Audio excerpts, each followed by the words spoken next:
Hey friends, welcome back to the Special Kind of Motherhood podcast. Have you been looking at trying to switch to eating cleaner foods? Maybe you've been looking at trying to get rid of the amount of processed foods in your home. And really the solution to that is that you want to cook more from scratch or just make more of your foods at home versus buying processed foods. But what you're finding is that it feels like you're going to have to spend your entire day cooking if that's what you decide to do, and you don't have the time to do that. Well, I want to share with you today some different ways that I have found to save time in the kitchen when you are switching out and starting to cook more from scratch. Let's go ahead and get started. Welcome to the Special Kind of Motherhood podcast. This podcast is for moms who are parenting differently abled children. Maybe you desire to switch to a more natural lifestyle to improve your family's health, but you have no idea where to start. You're longing for more routines and time, but every time you try to implement those tips that you've spent hours researching, you realize that they don't work for your family dynamics. Hi, I'm Ashley. In this podcast, we will focus on implementing routines, switching to a more natural lifestyle, and uprooting those old mindsets that are keeping you stuck, so that you can plant yourself firmly in the truth that Jesus offers you. Our focus will be on creating small, customizable changes that will build upon one another over time to create real impact in your life. If you want to hear from a mama who has been raising several children with special needs and who knows how important it is to do this in a way that's sustainable and that doesn't add to your overwhelm, then this is the podcast for you. Pop in those earbuds, reheat that coffee for the third time, and let's go. Okay, so you have this desire to clean up the ingredients that you have in your home, and you're wanting to offer your children better quality food. Maybe it's because you've started to realize that this can have different effects that you didn't realize before. It could be because you're dealing with some kind of food sensitivity, some kind of food allergies, some kind of health issue. There are so many different reasons that we can decide. And for me, honestly, it was actually all of those things. And I remember as I started to switch, for one thing, whenever I was kind of going through this, I also had to cut out a bunch of foods out of our diet because we had discovered that we had several different food allergies or food sensitivities amongst several members in my family. And so not only was I trying to switch to better quality food and making sure that we were getting rid of the processed food, but on top of that, I was also having to take out a bunch of stuff out of our diet that we were used to eating. And what I want to say first and foremost is to make sure as you're doing this that you do this in a small, manageable way. Like I always say, start small and move forward. For me, because it was an issue of, hey, myself and some of my children are actually having issues and having reactions to these foods, it was not something that I could necessarily do slowly. It was like, we've got to get this done. It's just going to be taken care of, and that's the end of it. And so it really was a struggle. But what I have found is that because of that, over the years, I have really discovered these ways to save myself time and to still offer myself and my family good quality foods without feeling like, oh my goodness, I have to spend 3 or 4 hours a day cooking and I don't have 3 or 4 hours a day to cook. Because I remember that feeling of overwhelm and like, how am I going to feed these people? On top of that, it was like I had these children who had a lot of food aversions and they just struggled a lot with trying new foods. And so I was having to take away a lot of the stuff that they were eating. And I just had to get really creative. I mean, it was a struggle. I'm not saying that I navigated this perfectly. There have been times it has been a struggle. I feel like it was honestly trial by fire, but we have really gotten into a good routine. And as I've shared before, part of that journey has been starting to grow food in our backyard. And, I smiled so much to myself. It was just a few days ago. We were out and my kids were playing in the backyard. And one of my children, who really is not typically open to trying new foods, had gone back and picked some blackberries out of our garden, and he was just walking around in the backyard eating blackberries with the blackberry juice just dripping down his chin. And I was like, this is why I do this. Well, on the days whenever I'm like, oh my goodness, I do not want to have to go weed this bed, or I do not want to have to go out and water the garden, I don't have the time. It's those moments that remind me, okay, this is why I do this. And I will share some of those episodes below in the show notes if you want to listen to those about gardening with my kids. But it just, I remember just feeling so overwhelmed. And so it has taken me years. That's what I want to say. It has taken me years. But along the way, I have learned these different things that really can help me. And I want to also say this is going to be very specific to you because we probably don't eat the same things that you eat. But this might give you some ideas that you can really just use as a springboard, as like kind of like a way to get creative and make it your own for whatever it is that you do for your family. And the first thing that I want to say is that, so for my kids, like for instance, I have some granola type bars that I make for my kids that have like protein powder and chia seeds and all this stuff in it, especially for one of my children who doesn't eat a lot of variety. I'm basically using these bars to pack as much nutrition in them as I can. And so like another thing would be my children love, I will pop popcorn for them. So popcorn or yogurt, these things that my kids eat pretty much on a daily basis, I try to batch make those when it's possible. So like I may not do it all in one single day because a lot of times it can feel very overwhelming. Like, oh, I have to spend an entire afternoon batch cooking a bunch of food, and that feels overwhelming. So that's not usually what I do. What I do is like if I'm going to make my kids bars, then I just make a triple batch of the bars. Or if I'm going to go pop popcorn, I will make a quadruple batch of the popcorn and I will store it so that there's enough to last us the next several days. And it's the same with yogurt, which I have started buying yogurt. Actually, I found some great quality grass-fed yogurt. But before that, I made our yogurt and I would just make like a gallon's worth so that we would have it. I was already making it anyways. So that's my point, is really utilize the things that you know yourself or your kids are going to need to consume every day or want to consume every day. If you're already making it, just take the extra time to double, triple, quadruple, whatever you need for that specific thing to last you several days so that you're already doing it. You're doing that task one time and then you're not having to repeat it again or even think about it again for hopefully, I mean, my goal is often a week. Sometimes we don't make it that far, but at least 5 days. I would love to not have to think about it again for another 5 days because my thought is if I do that on the weekend, then that gets me through until the next weekend if I can get it to last through the week. Because I tend to have a little bit more time whenever it is the weekend. I have a little bit more flexibility because my husband is home. We're not running to therapy or doing this or doing that or whatever. And so another thing that I actually like to batch cook is ground beef. We will use ground beef pretty frequently. So whenever I buy it, I will actually just get a bunch of it and I will just brown it all up. And then I will freeze it in whatever serving size. So like for us, we might do like a pound. I will freeze it in different like pound portions.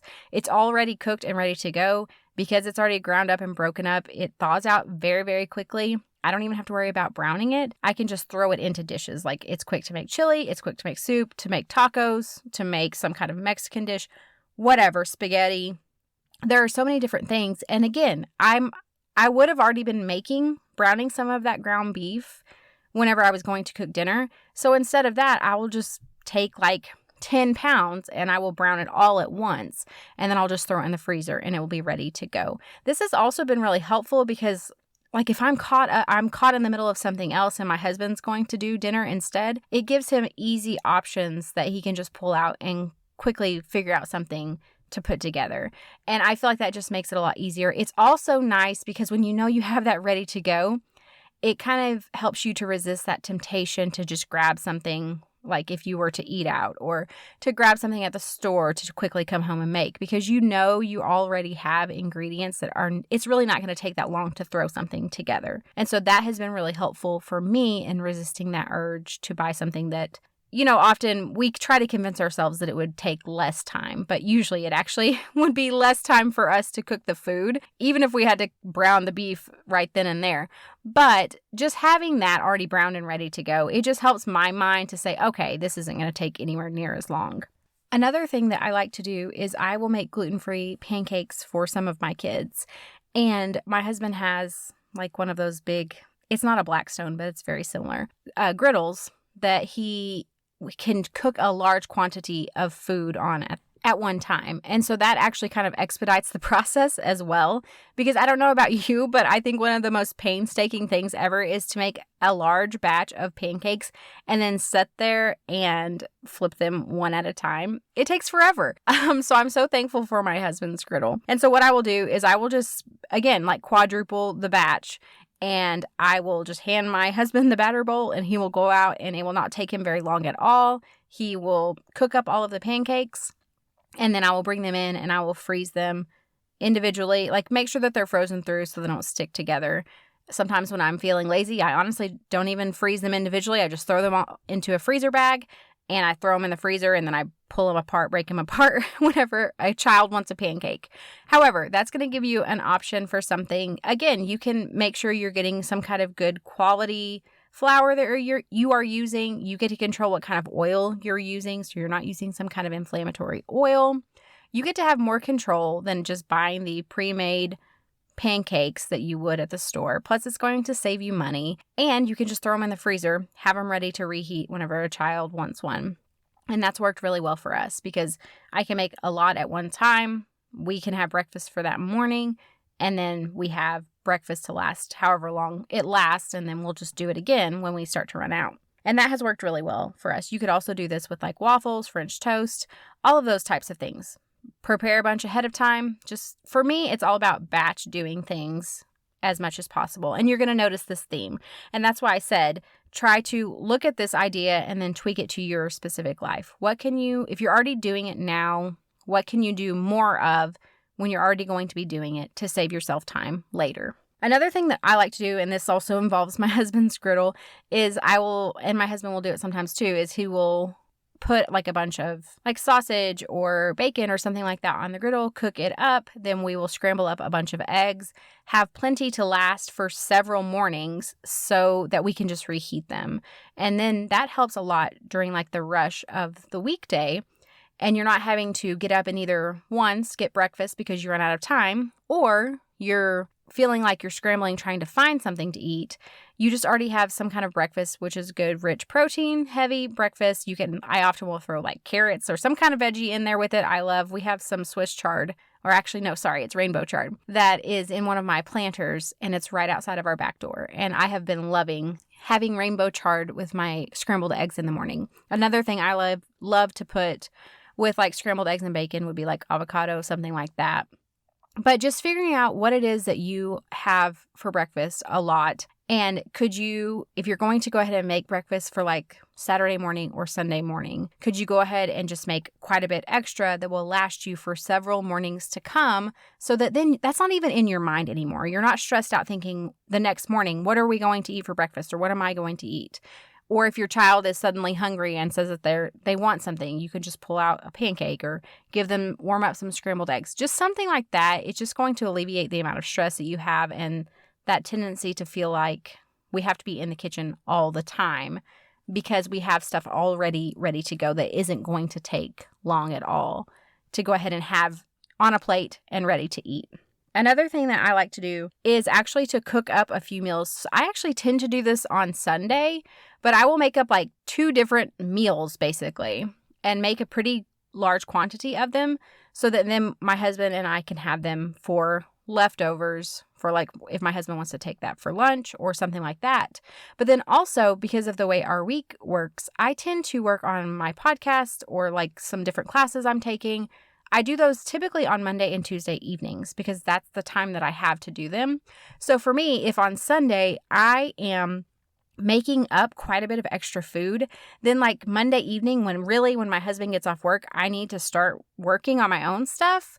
I'm not having to worry or stress about what we're going to eat for dinner. Now, if my husband wants to make something totally separate, and he often does, then he will just go ahead and do that. But as far as like, oh my goodness, we have nothing to eat, that's not a stress or a worry. It's like, oh, okay, well, I made all of this extra stuff and we have it in there. And so I encourage you to look at your schedule because for you, it may not be a Sunday that is when you really need it, but just kind of look at your own natural groove and like when do you feel the most stressed or like it's the hardest for you to actually get dinner on the table, and when are you already going to be making a meal? Could you go ahead and make extra? Could you go ahead and make 2 different meals? Have those ready to go. Even if you don't completely cook it, just get the stuff, like if you're going to make like a casserole or something, just go ahead and get the stuff all put together, and then that next night you could just put it in the oven and have it ready to go. You could do it so many different ways. And so I just encourage you to kind of have a little bit of that foresight and just planning ahead and thinking, okay, I know for me, like I know Monday and Tuesday, it's harder for me to both take care of the garden, take care of kids, get my work done, and make sure dinner is ready to go. And while yes, my husband is more than happy to cook, I know it relieves stress on him as well if he's not trying to take care of the kids and also help me with the garden while I'm trying to work on stuff. And then he's also trying to figure out how to cook, what to cook for dinner, not how to cook. He knows how to cook, but what to cook for dinner. And so it just creates a lot less stress in our house whenever I am planning ahead and just making sure we have something ready to go, or at least having something that's like a really quick meal that can just be quickly thrown together, which again, that's where that pre-cooked frozen ground beef really, really helps, because even if I haven't had time to plan ahead, I've still got something quickly I can pull out. So it really just all works together. It's just doing these little things and just taking an extra 10 or 15 minutes. Slowly over time, you're going to start to build up a little bit of almost what I would call like a safety net, to where you have this stuff that you can quickly pull out and make something out of it that's not going to take forever and feel like you are just constantly in your kitchen all of the time. And the last thing that I want to say about this is that obviously a large portion of what I have suggested is honestly using leftovers, which my family and I, we have no problem whatsoever eating leftovers. And I do want to encourage you to find ways, if you have your family or yourself, you just feel like you don't really like leftovers, then maybe you find a way to repurpose those leftovers into something else to where you don't feel like you're eating the same thing over and over again. That's a great way to do it, like taking a roast, cooking it, and having it as roasted potatoes, and then maybe use the roast to make some kind of sandwich out of it. You could definitely repurpose these things so that it does not feel like you're eating the same thing over and over. For us, it typically, we might eat that thing twice, so it doesn't really feel that redundant. And then again, that's where me on Sunday making 2 different things, we have the option to be able to switch things back and forth, where it does not feel like, oh my goodness, I'm so sick of eating spaghetti or whatever, because you have that little bit of variety. But also, I just want to encourage you, if you do feel that kind of resistance to using leftovers, just to remind yourself that you can get very creative with doing it. And I think over time, you start to really value the fact that really, it's helping you to lower food waste, which is extremely important. Not only, obviously, it's just us being good stewards of the things that God has provided us with, but then also it can be a great way to lower your grocery bill, to just save more in the budget whenever you are making sure that as you are buying the food, you are using it all to the fullest extent possible and you're not throwing anything out. And so I just want to encourage you, if that's something you kind of feel like you have a little bit of a struggle, or maybe your family might have some resistance to, just to try to find some ways that you could do this in small ways, or to get creative with how could you repurpose those things so it doesn't even feel like you're eating the same thing again.